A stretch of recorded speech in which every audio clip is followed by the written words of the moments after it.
The exact moment my wife lifted my phone and asked me that question, I understood something important had already started to fall apart in our marriage long before that message ever appeared on the screen. The strange part was simple, though. I had never seen the name on that message in my entire life. Not once. And yet the text she was reading made it look like I had been hiding another woman for months, maybe even longer. My name is Daniel Whitaker. I am 40 years old, and I live in a calm, quiet neighborhood just outside Greenwich, Connecticut. To most people who know us, my wife and I appear like a perfect example of stability. Charlotte Whitaker works as a senior marketing director for a luxury fashion company in Manhattan, handling high-level campaigns and clients. I run a private financial advisory firm that manages portfolios for high-net-worth clients across the Northeast, people who expect trust, precision, and absolute clarity. Our house is on a tree-lined street, where the homes are spaced far enough apart that neighbors usually just exchange polite waves rather than step into each other's lives. It is the kind of place where people believe nothing truly dramatic ever happens behind closed doors. A place where everything looks peaceful on the surface. But the night Charlotte picked up my phone and showed me that message, everything we had built together suddenly felt like it was made of glass, ready to crack at the smallest pressure. Her voice was not loud. That was the unsettling part. It was controlled. Almost too controlled. "Who is Olivia Monroe?" she asked quietly.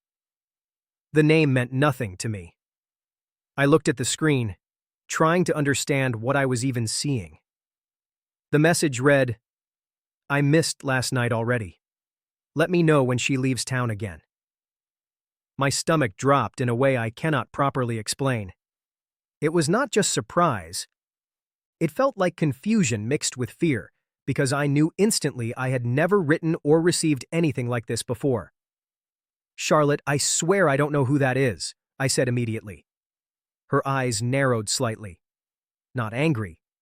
Not emotional. Just carefully observing me like I was a stranger she was trying to figure out. "You expect me to believe that someone sends you a message like this by accident?" she asked. The silence in our kitchen grew heavier than I expected. The refrigerator hummed in the background.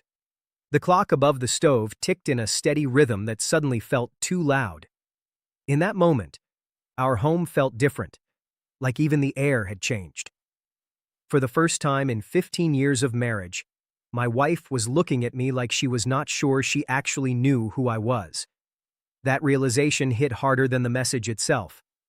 Charlotte placed my phone down on the marble counter and folded her arms across her chest. "I'm not yelling," she said calmly.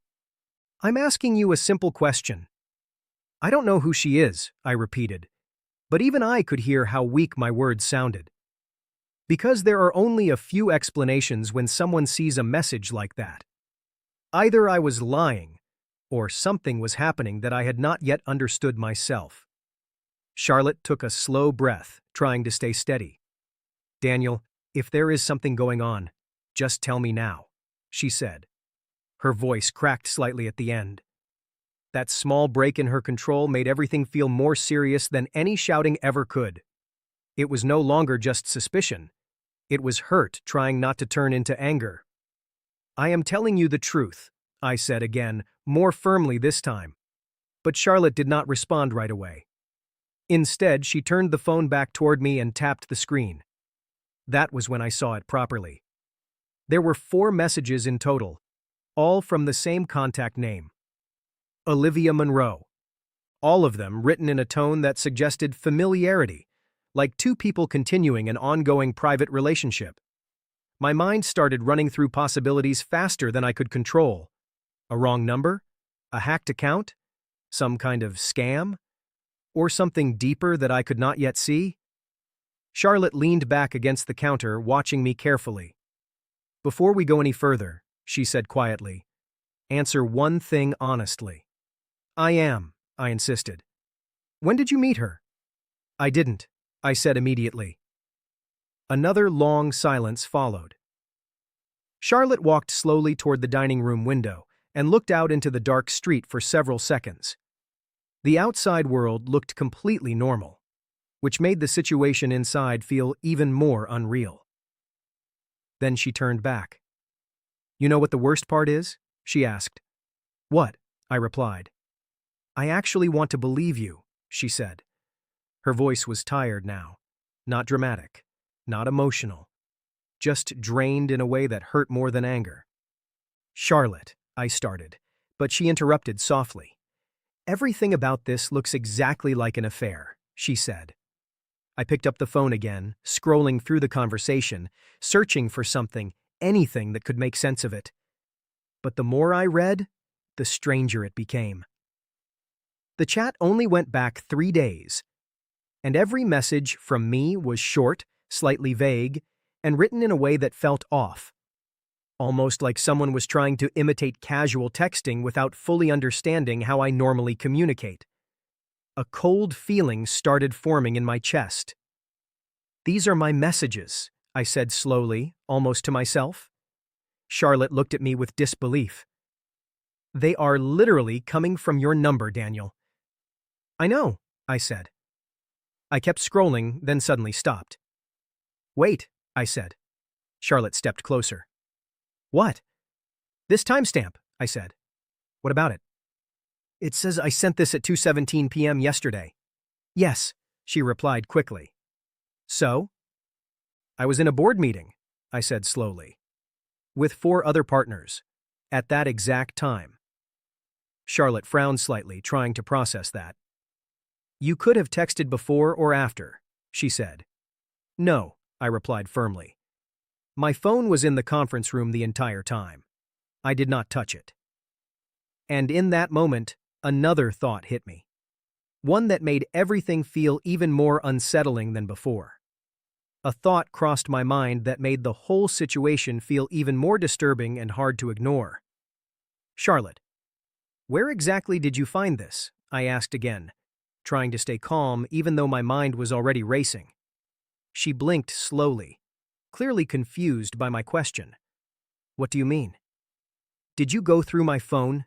she asked in a sharp but controlled voice. "I didn't even touch it at first," I explained. "I picked it up only because it started buzzing on the kitchen counter, and before I could think too much, a message just appeared on the screen. That was all I saw."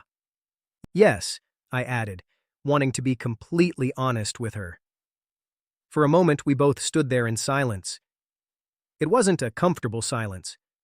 It was the kind that feels heavy, like it is filling the whole room and pressing down on both of us. Neither of us liked where this conversation seemed to be heading, and neither of us knew how to stop it either. Charlotte finally spoke first, breaking the tension. "So, what exactly are you saying?" she asked, her voice steady but cautious. I took a breath before answering. "I'm saying something here doesn't make sense," I replied carefully. She crossed her arms again, like she was protecting herself from what I might say next. "That's a very convenient explanation," she said quietly, almost like she was testing me. "Charlotte," I said softly, hoping she would actually hear me out instead of assuming the worst. She didn't respond immediately. Instead, she just looked at me, holding my gaze for several long seconds that felt much longer than they actually were. Then she said something that caught me completely off guard. "I almost didn't bring it up tonight," she admitted. Her tone changed slightly, becoming more serious. "Why?" I asked, feeling a strange pressure in my chest. "Because this isn't the first strange thing I've noticed lately," she said. Those words made my chest tighten even more, like something inside me had just been squeezed. "What do you mean?" I asked her quickly. "You've been distant for weeks," she said. Her voice was calm, but there was something underneath it, something quieter and more painful that I hadn't noticed before. I tried to respond immediately. "I've been working," I said. She shook her head slightly. "You're always working," she replied.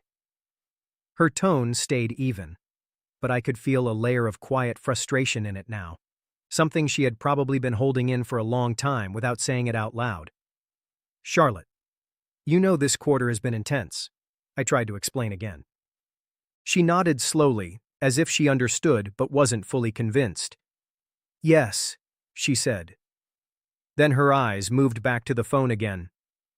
And maybe that's exactly why this feels believable, she added quietly. That sentence stayed in the air longer than anything else she had said. Before we continued, I felt a strange urge to pause the moment in my mind. Let me ask you something, I said, almost like I was speaking to someone beyond just Charlotte.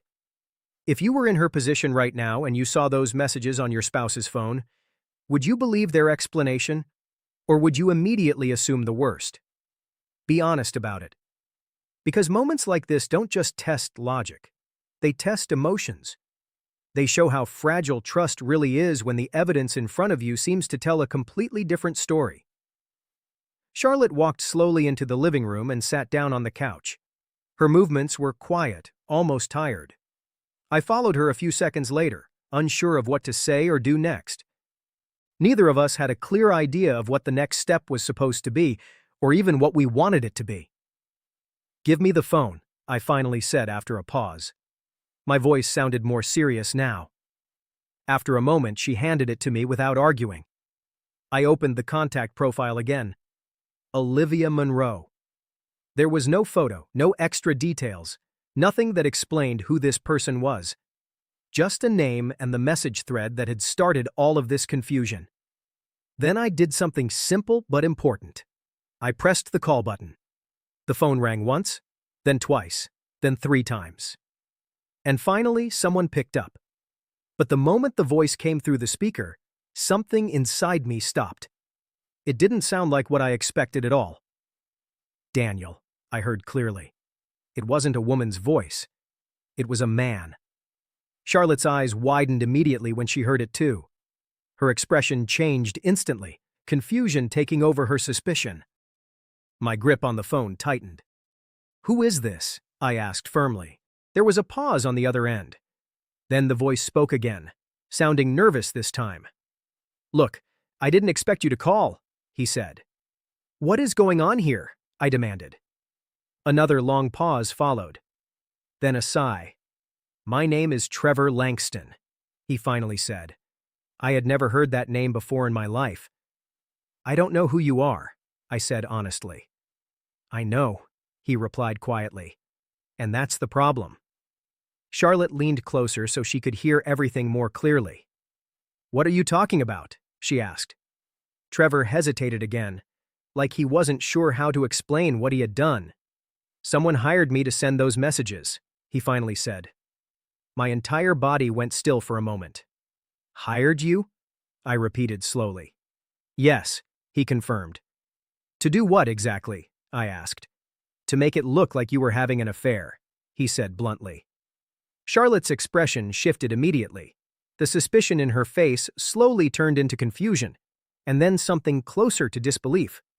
"Why would someone do that?" she asked in a softer voice. Trevor exhaled slowly. "I think the person who hired me wanted your marriage to fall apart," he said. The room suddenly felt colder, even though nothing physically had changed. "Who hired you?" I asked. "I don't know their real name," he replied. "Then how did they contact you?" I asked again. "Through a private job listing online," he said. "You just agreed to impersonate a woman texting my number?" I asked, still trying to process it. "They paid me $5,000, he admitted. Charlotte looked stunned now, completely lost in thought. But my mind was already pulling pieces together, trying to understand the bigger picture. "Trevor," I said, focusing again. "Yes?" he replied. "What exact instructions did they give you?" I asked. He paused. "They told me to send messages that looked like a secret relationship," he explained slowly, "and to make sure I sent the last message while your wife was at home." Charlotte slowly turned her head toward me, because there was only one person who could have known she would be home at that exact time.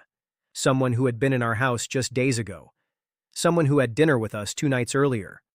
Someone who had asked too many small questions about timing, schedules, and routines without seeming suspicious at the time. Charlotte whispered a name before I could even say it out loud. Malene Prescott. My business partner's wife. The same woman who had recently been encouraging Charlotte to join a new investment project she was organizing. A project Charlotte had politely refused just a week earlier. And suddenly, Everything started to align in a way that felt uncomfortable but clear. Someone wasn't trying to steal my wife. They were trying to break something much deeper. They were trying to destroy the trust between us. Charlotte leaned back slowly on the couch, trying to process everything she had just heard. Trevor's voice came again through the phone, quieter now. "I'm sorry," he said. "I didn't really think about what this could do to people." I ended the call without saying anything more. The silence returned again, but this time it felt different. Heavier. Charlotte stared at the dark screen of the phone for several long seconds. Then she finally spoke. "I almost believed it," she said quietly. There was no shame in her voice, just honesty. "I know," I replied softly. She looked at me again. "And that scares me," she admitted. "Why?" I asked. "Because if I had waited even one more hour before asking you," she said. She didn't finish the sentence, but she didn't need to. We both understood what she meant. A single moment of doubt, left unchecked, can grow into something far more dangerous than the truth itself. Charlotte slowly reached for my hand. "I'm sorry I doubted you," she said. "You had every reason to," I replied. "No," she said quietly. "I had evidence." She paused again. "But I should have had faith." And in that moment, sitting there in the quiet of our living room, we both understood something about relationships that no advice book really explains properly. Trust is not proven when everything is clear. Trust is proven in the moments when nothing makes sense at all.